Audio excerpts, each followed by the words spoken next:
The Blob Brush Tool provides a unique combination of freeform drawing, but generates filled paths as the result. It allows you to work more organically than some of the other drawing tools. Let's take a look at how this tool works and some of the options available when using it. I'm beginning this video with the sky.ai file already open on my computer. And I'm going to begin by coming over here and selecting my Blob Brush tool. So I'm going to go ahead and click on that tool to make it active. And as you can see by my cursor, the Blob Brush tool works off of a brush tip shape. Now, what we could do if we double click on this tool, we can adjust the size and the angle and the roundness of the brush before we even draw with it. So if you wanted to make an adjustment, we can make the brush bigger or smaller. We can change the angle, and then the roundness is going to kind of squish the brush. So we can almost create somewhat of a calligraphic brush if we wish. So if I were to choose this, that would allow me to go ahead and create like a calligraphic brush. If I click OK, you'll be able to see that I can kind of draw, using this brush. So what I want to do is I'm going to switch to my selection tool, and I'm going to click on this. You can see that the result, unlike a lot of other tools in Illustrator, is a filled shape. So instead of it being a path with properties applied to it, it's really a filled shape. And you can even see here, it's really a compound path right away as well. Now I'm going to go ahead and delete that. Let's go ahead and reset that tool. Go ahead and double click on that. And let's go ahead and change the angle. We'll increase the roundness to 100, the angle to 0. You can just type these values in. And in addition, I wanted to point out that you have a couple of options up here at the top. For example, we can keep the item selected after we draw it. So we can turn that on to always keep that object selected. And we could choose to only merge with the selection. In addition, we have a couple of tolerances here that you might have seen in some of the other tools. And the fidelity and smoothness, they both control the number of points that are going to be applied, as well as how smooth the path is going to be in the case of the smoothness. So I'll just leave those at their defaults for now and go ahead and click OK, and you can see that now we have a round brush. Now, there's a couple of things to keep in mind. What I'm going to do, I'm going to go to my swatches panel, and I'm just going to pick a different color here. Let's go with a orange color for now. And the interesting thing about the Blob Brush tool is that even though it's creating a filled shape, the stroke color determines that filled color. So I'm just going to go ahead and kind of create an interesting little snippet here, a little path. And if I command click on it or control click on Windows, I'll be able to select that and you'll see the shape that is created. Now, when you use the same color, if I draw over here, it's going to create a new shape.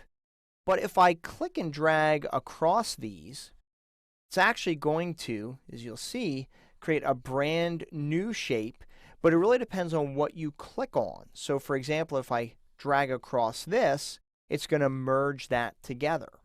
And if I now kind of drag over top of both of these, you can see that the one is getting merged and the other one is still separated. Now let's delete these so we can get a better idea of how this works.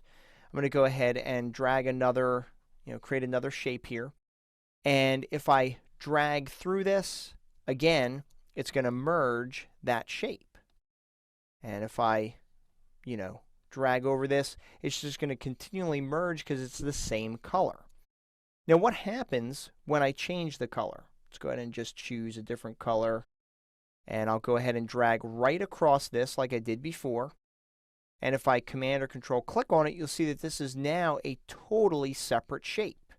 Because it's a different color, it's not going to add to that existing shape that I drew. So this is kind of cool because it allows you to kind of create subtle shades within other shapes. And you can keep making, subtle adjustments and kind of layer things on top of one another. And if I select these, you can see these are all individual shapes. So the Blob Brush tool's job is to really give you the maximum flexibility as you're drawing. Now I'll delete these Now, the other thing to keep in mind is that the brush tip can be easily adjusted using the left and right bracket keys on your keyboard. So, for example, if I press the left bracket key, it's going to make my brush smaller, and the right bracket key will make my brush bigger. So what I'm going to do here, I'm going to kind of show you what I had in mind. This is the sky.ai file, and I thought I'd put some clouds in here. So what I'm going to do is just freeform drawing, and I happen to be using a Wacom tablet, which makes it a little bit easier. And I'm just going to go ahead and draw some organic looking clouds here. And if I command click on that, we can see that this is a filled shape. And what's going to happen is if I draw in here and I start filling in this area, it's just going to add to that shape. So I'm going to continue filling in this area. I want it to be a solid shape here. So we can just color this in. I can even make my brush a little bit bigger to speed up the process. And now you can see that when I'm all done here, I'm going to have one contiguous shape. There we go. Now, using this tool, you can also hold down the Alt or Option key on your keyboard to temporarily activate the Smooth tool. So if you drew a shape that maybe has a little too many points on it, you can hold down the Alt or Option key and drag over this to smooth out some of these areas and actually reduce some of the points on a few of these paths. So you can see I'm just fine-tuning this a little bit, and I still have the result that I'm looking for. So I can move this over here and go back to the Blob Brush Tool. This time I'll make my brush a little bit smaller, and I'm going to go for a slightly smaller cloud here. And again, I can go ahead and fill this in if I wanted to.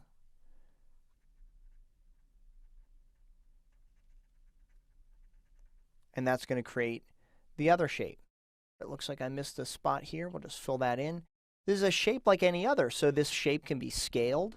You know, I can drag the corner handle and scale this down if I wanted that to be a little bit smaller, and I can modify it in any way that I wish. So as you can see, the Blob Brush tool offers a lot of flexibility when drawing in Illustrator, and it's sure to be one of your most frequently used tools inside of the program.